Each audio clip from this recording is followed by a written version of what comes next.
I finally monetized my first YouTube channel. But the best part is, I'm gonna share how you can do it too. I spent years trying to come up with a YouTube channel idea, and finally I settled on a niche: virtual reality gaming.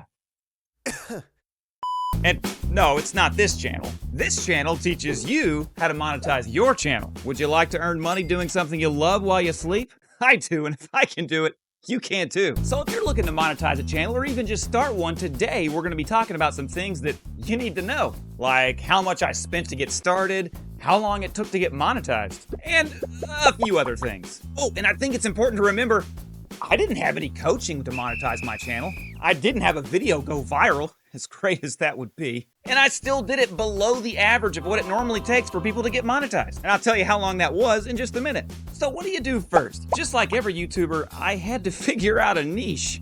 A niche being a topic. As it turns out, once I picked a niche, I would pivot sub-niches, like several times in the next few months.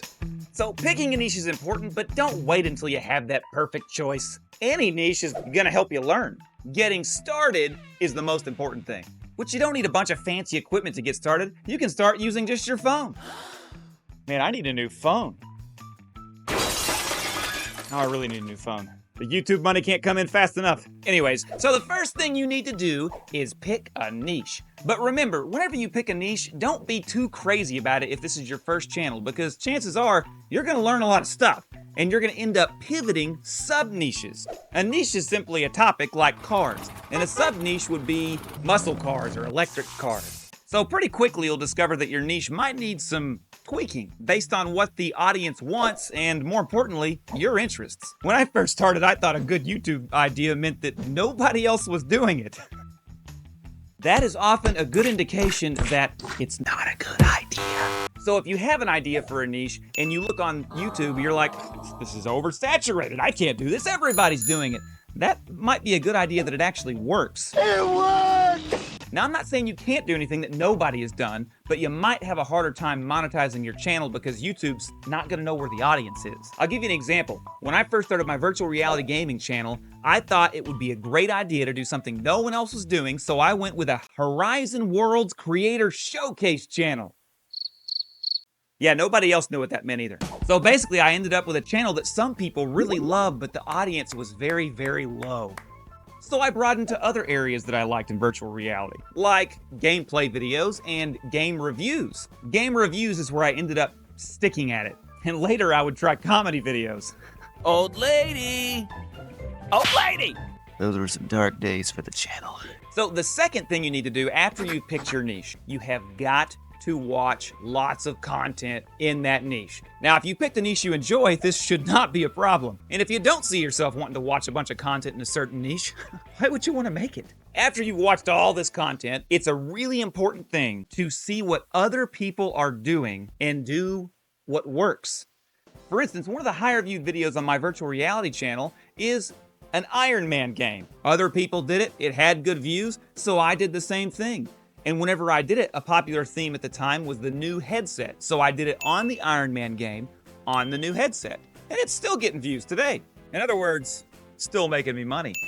So copying is okay, but you don't want to steal. If you see a title and thumbnail that looks like something that you could do, don't watch that video, because you don't want to steal their idea and what they did. What you want to do is come up with your own way to do it and do it even better. But stealing the title, that's usually okay. Stealing the thumbnail, not okay. Using their thumbnail template would be okay, but don't just take somebody's thumbnail. You'll get kicked off YouTube quick. Number 3 to starting a channel to get monetized, get your equipment. You're not gonna do anything if you don't have something to film with. But don't worry, a phone is just fine to start with. That's one of the reasons I started in virtual reality gaming. I already had a virtual reality headset, and I could do all the recording in the games. I didn't even need a phone. I just used my little virtual avatar and recorded in the headset. I know, if you're not into that stuff, it's kind of weird. So basically, whenever it comes down to how much did I spend whenever I started my channel, I kind of didn't spend anything. Now, obviously, certain niches are going to be more expensive, but you can get started on zero money. And any money that you do spend, the goal later is to turn that into new money. I wouldn't necessarily be scared to spend some money. Sorry. but I would definitely make sure it's something you want to do before you get ankle deep in it. Tip number 4, do not do what I did. I used an existing channel that I'd had since 2011 to start my new channel. Why is this important? Well, for one thing, it kind of made it look like I had been working on that channel for over a decade, when in fact I had just started it. But if you don't heed this advice, hide all of your existing videos because they won't apply to your new niche most likely, and you don't want the algorithm getting really confused.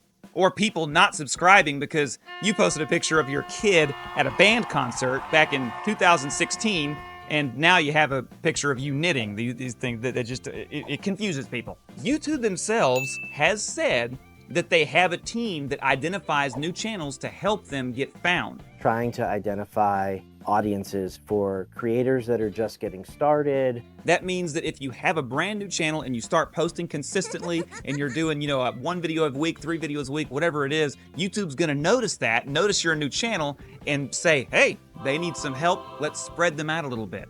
I never got that, and I still monetize my channel. So again, I know you can do it. Number 5, and this is a really big tip, don't wait until everything is perfect. Just start recording. If you have a niche idea, you have some kind of localized focus, then start recording.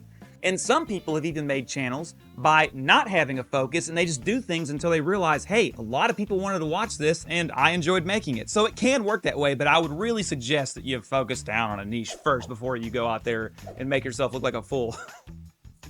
Like I do. Another reason waiting for it to be perfect is not going to be a good idea because you're not perfect. I'm not perfect. That is brand new information! Every video we do, even Mr. Beast, if you don't know who that is, he's a really popular YouTuber. Mr. Beast says himself that every video he does, he tries on the next one to figure out how to do it better. How can he possibly do it better? Oh, I don't know, because he's not perfect, okay? And you won't be either. So don't sit around and wait until you have the perfect idea, the perfect camera, the perfect setup. Just start recording and see what you like doing about it and what the people want to see and how that meshes together. And number 6, no, this video is not sponsored. I'm telling you this because of how helpful it is. And I'll give you an example in just a second. Get VidIQ. VidIQ at first is free, but you don't have as much access as if you would if you got an upgraded membership. And they even have a really expensive membership that gives you coaching and stuff, which is extremely helpful.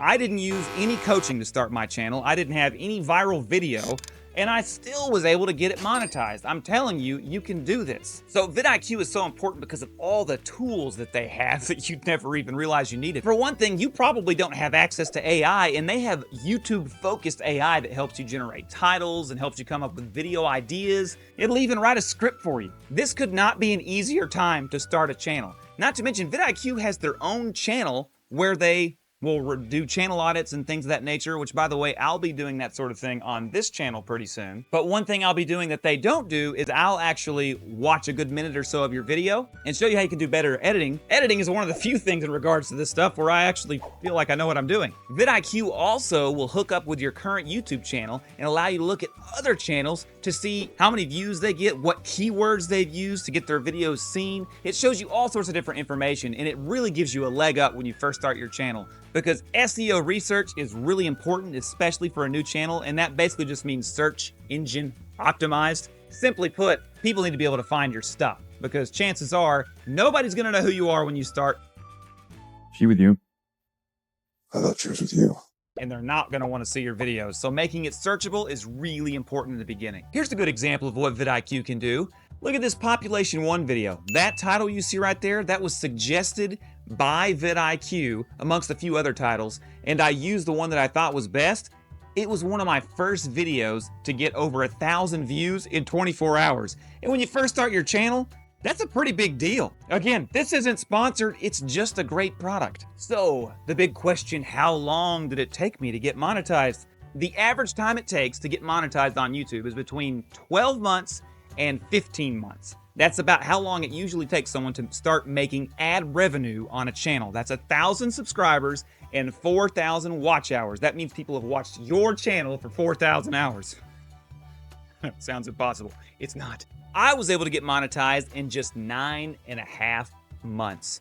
The week that I started, I didn't know anything about YouTube at all. I started learning quickly. If I had known just a little bit of this information, I could have probably bumped that up a little bit. But I don't regret it. I think you should start too, because the best way to learn is to do it. At first, it seemed like a pretty even go where I was getting about 100 subs a month, meaning I would probably be monetized in about 10 months. But something happened. Around 6 or 7 months, it was actually starting to fall. I wasn't getting 100 subs a month. It started getting as low as 30 subs a month.